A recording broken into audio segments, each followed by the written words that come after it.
Across a quiet backyard, a man calls into the dark, and something pale peers back from behind a tree before dropping onto all fours. Beneath a bridge, responding to distant cries, a camera catches a humanoid shape navigating rocks in a low, deliberate crawl. On a narrow forest path, a gray figure emerges from vegetation, crosses the trail on all fours, and vanishes into brush without breaking rhythm. A trail camera meant for deer records a thin, pale body entering frame, stopping at center, then slowly turning its head, two bright eyes reflecting directly into the lens. And in an open field, headlights illuminate a tall, skeletal silhouette that does not retreat, but advances. Different nights, different witnesses, the same unsettling posture. In Navajo tradition, the Skinwalker is said to be a shapeshifter, a being able to move between forms, often associated with unnatural behavior and distorted movement. Whether folklore, misidentification, or something far stranger, these sightings share one chilling constant: something low, pale, and deliberate, appearing where it should not be. The creature behind the tree. The footage opens in darkness as a man steps outside to discard a trash bag. An unfamiliar sound carries from beyond the yard. He pauses, sets the bag down, and moves cautiously toward the source. Tall grass and shadowed trees fill the frame. He calls out into the night. "Hello!" He calls again. No immediate answer returns. The camera steadies on a tree line. Then movement. From behind the side of a tree, a pale figure leans partially into view. The head is large, elevated above a defined upper body. The eyes are large and creepily hollow. An arm becomes visible as it grips or braces against the trunk while peering outward. The posture is upright at first. Moments later, the figure lowers itself. Its weight shifts forward. It drops onto all fours. The movement is deliberate, not frantic. It advances in a quadrupedal gait, apparently toward the camera's direction. The man holding the camera interprets this as a possible attack on him. The man reacts. Breathing changes. The camera jolts. He turns and runs, leaving the figure's approach unfinished. He never saw where it went. But this would not be the last time something pale emerged from the dark in the woods. The creature under the bridge. The encounter unfolds beneath a bridge late at night. The camera angles downward into a rocky embankment lined with tall grass. Illumination comes from a handheld source, sweeping unevenly across concrete supports and scattered debris. For several seconds, nothing distinct stands out. Then, responding to a crying sound, the man raises his camera and a pale form becomes visible among the rocks.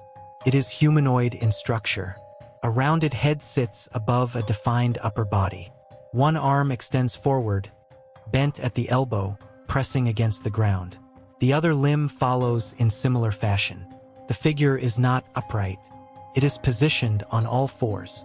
The posture is deliberate. The spine appears slightly arched as it navigates the uneven terrain.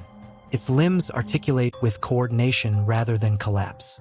The movement is controlled, not erratic.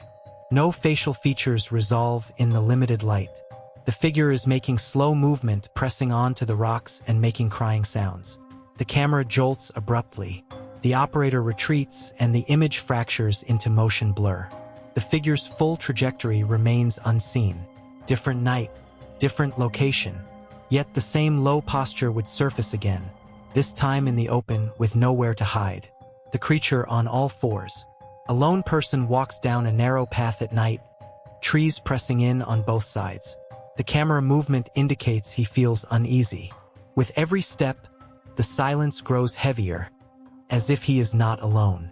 He glances into the vegetation a couple of times. Nothing, just darkness. Then, up ahead, the beam catches movement.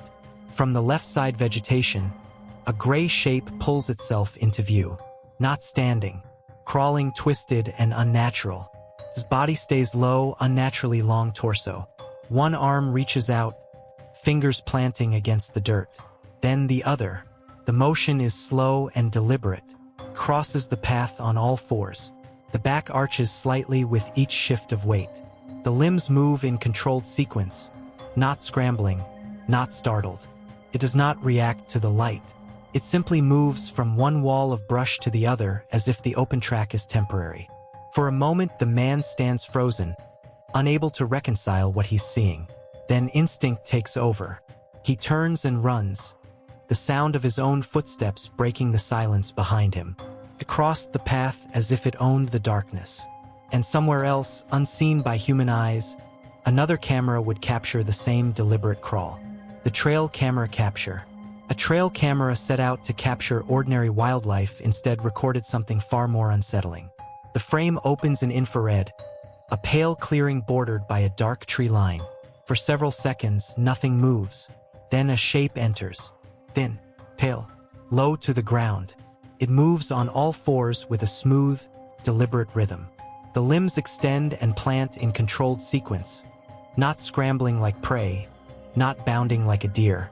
Its body remains narrow and elongated as it advances into the center of the frame. It does not hesitate. It reaches the open ground and suddenly stops. For a brief, suspended moment, the clearing is silent. Then the head turns.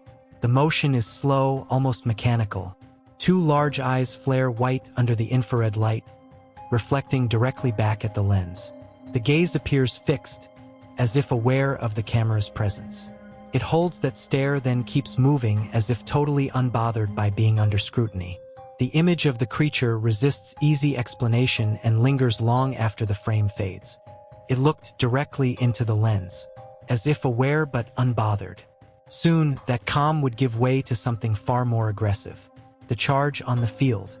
Across an open stretch of farmland, a lone car cuts through the dark. Headlights sweep over tall grass and empty ground, the road ahead appearing deserted. The driver presses on, unsettled by a feeling he can't explain. The fields seem too still, too quiet. Then something appears. At first it looks like a post or a shadow misplaced against the horizon. But as the car draws closer, the shape resolves into a tall, unnaturally thin figure. Its frame is narrow, elongated, almost skeletal against the open field. It does not crouch. It does not retreat. In fact, it charges aggressively towards the car. Its limbs appear long and rigid, its posture stiff but deliberate. There is no sign of panic, no attempt to hide in the grass. It closes distance instead. For a split second, driver and figure occupy the same stretch of illuminated ground. Fear overrides curiosity. The accelerator is slammed down. The engine roars. Headlights lurch past the shape, and the field collapses back into darkness. When the driver dares to glance back, the road behind him is empty once more.